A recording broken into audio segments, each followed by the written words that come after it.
Hey, welcome to The Explainer. Today, we're going to tackle a paradox that's probably hitting close to home for a lot of us. We have never been more connected by technology, but so many of us have never felt more alone. So how do we build real, trusting relationships in an age that's just dominated by AI? Well, the answer might be simpler and way more powerful than you think. All right, I want to start with just one number: 2. Kind of shocking, right?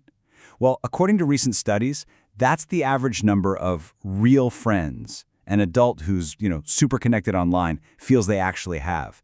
We've got hundreds, maybe thousands of contacts and followers, but the number of people we can truly, genuinely count on, it's plummeting. I mean, listen to this quote. I have 5,000 followers, but not one person to confide in. Wow. That right there, that's the voice of digital loneliness, isn't it? It's this feeling of being in a huge crowd but being totally isolated. It's this weird, modern ache that so many of us, if we're being honest, can probably relate to. And that leads us right into our first big topic, the connectivity paradox. It's the central question, really. Why are we so connected, yet so incredibly alone? Just think about it for a second. We check our phones more than 150 times a day. We are constantly plugged in, scrolling, liking, commenting. You know the drill. But all that digital activity, it doesn't automatically create real human connection. In fact, it's almost like the more we connect on the surface, the deeper that feeling of being disconnected actually goes. And this isn't just a personal thing, it's spilling over into our work lives big time. You've got leaders asking this exact question. They're spending a fortune on the latest, greatest collaboration software, but then they look around and their teams are disconnected and don't trust each other.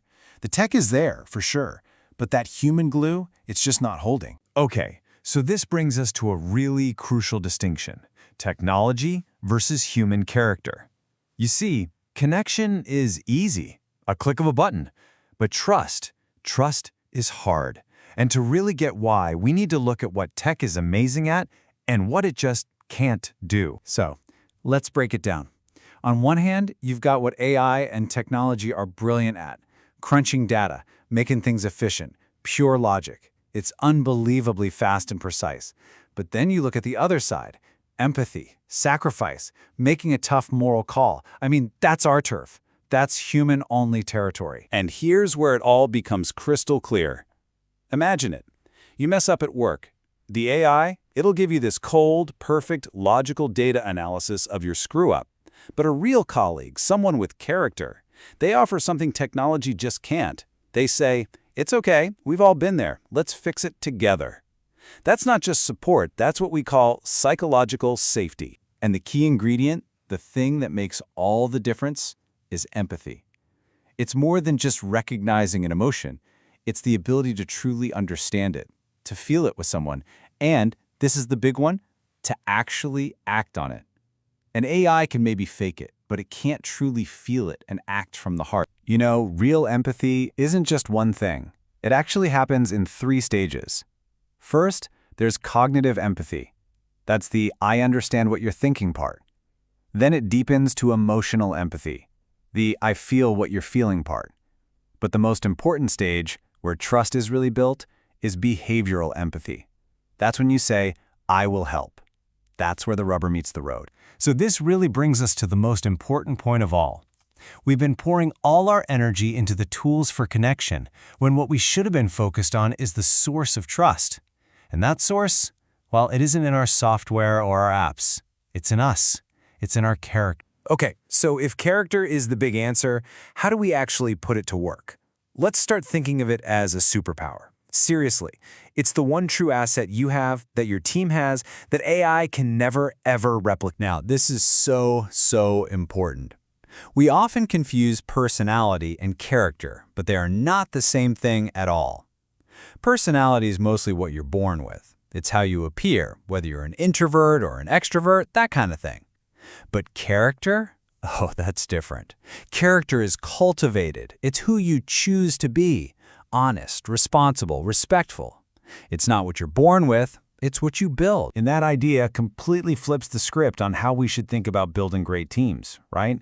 We spend so much time and energy on personality tests, trying to find people who fit, but true collaboration isn't about matching personalities. It's about aligning character. When you get that character alignment on a team, something pretty amazing happens. It sets off this powerful chain reaction. It starts with just being sensitive to others, which naturally leads to consideration for them, which builds real trust, which inspires a deep commitment to the team, and all of that, together, leads to synergy. That's when you're not just working together, you're winning together. Let me give you a real-world example of this. So there's this story about two developers at an IT company, and they were complete opposites. One guy was super outgoing, a classic big-picture thinker. The other was quiet, head down, absolutely obsessed with the details. On paper, you'd think, there is no way this is going to work. But here's the thing. They became the company's most successful pair. So what was their secret? It wasn't about their personalities. It was about their shared character.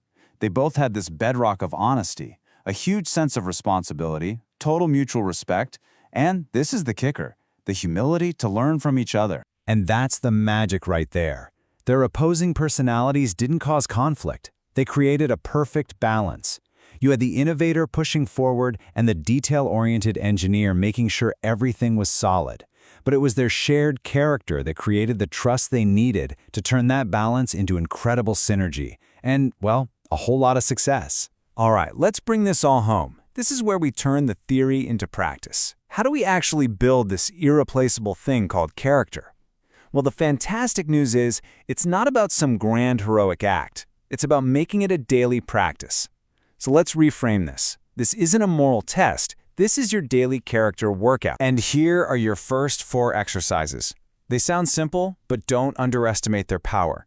First, greet 5 people by name. It's a tiny act that says, I see you. Next, just once a day, ask someone, how can I help? This shifts your focus outward. Third, and this is a tough one, have one real conversation where you listen without once checking your phone. It communicates massive respect. And finally, find one specific thing to praise someone for. Not a generic, good job, but something real. These are small reps, but they build serious strength. Look, the goal here isn't to be a hero overnight. It's all about consistency. Each small, conscious act of respect or consideration, it's like a single rep in the gym. It might not feel like much in the moment, but you do it consistently, over time, you are building powerful relational muscle. You're forging a reputation for trustworthiness that no algorithm can ever touch. So let's boil it all down. Here are the 3 things to walk away with. Number 1, as technology gets smarter and smarter, our human character becomes our single most valuable asset. Number 2, trust isn't built by our tools, it's built by our character. And number 3, this is the most empowering part. Character is not fixed. You can actively build it, starting right now with small, daily actions. In a world of cold, efficient technology, our character is the warmest, strongest connection we can possibly offer. So the only question left is the one you have to answer for yourself. How will you choose to build it? Starting today.